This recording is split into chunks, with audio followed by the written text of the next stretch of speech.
بسم اللہ الرحمن الرحیم نحمدہ ونصلی علی رسولہ الکریم اما بعد۔ محترم ناظرین کرام، ایک صاحبہ ہیں فاطمہ،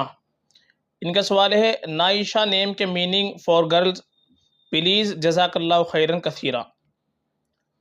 دیکھیے جو نام آپ نے پوچھا ہے اس کے اندر نائشہ، یہ لفظ عربی زبان کا آتا ہے اور عربی زبان کے اندر ناشے انوش نوشن سے یہ مؤنث کا صیغہ ہے نائشہ، اور اس کے معنی آتے ہیں چلنا، تیزی سے اٹھ کھڑا ہونا، یہ نائشہ کے معنی آئیں گے۔ تو عربی زبان کا یہ لفظ ہے، عربی زبان کے اعتبار سے اگر یہ نام رکھنا چاہے تو رکھنے میں کوئی خرابی نہیں ہے، چلنا اٹھ کھڑا ہونا یہ اس کے معنی آئیں گے، تو معنی میں کوئی خرابی تو نہیں ہے، معنی کے اعتبار سے نام رکھا جا سکتا ہے، کوئی مسئلہ نہیں ہے۔ البتہ زیادہ بہتر یہ ہے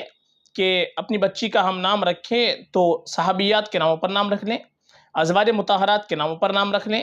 جو نیک خواتین گزری ہیں ان کے ناموں پر نام رکھ لیں، یہ ہمارے لیے اور بہتر ہے، باعث برکت ہے۔ اور ماں باپ کے اوپر اولاد کا سب سے پہلا حق یہی ہے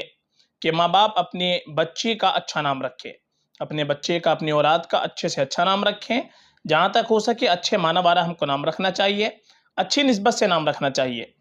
تو یہ جو نام ہے اس کے جو معنی آتے ہیں چلنا، تیزی سے اٹھ کھڑا ہونا، تو اس میں کوئی خرابی نہیں ہے، اور اگر مرادی ہم اس کے معنی لے لیں تو مرادی معنی کے اعتبار سے نام اور اچھا ہو جائے گا۔ مثلا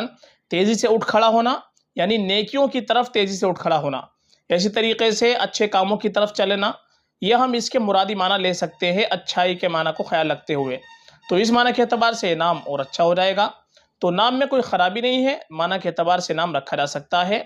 اور ہم نے بتلا دیا کہ زیادہ بہتر یہی ہے کہ ہم نیک ہستیوں کے ناموں پر نام رکھ لیں تو یہ اور بہتر رہے گا، باقی معنی کے اعتبار سے رکھا جا سکتا ہے فقط، واللہ اعلم۔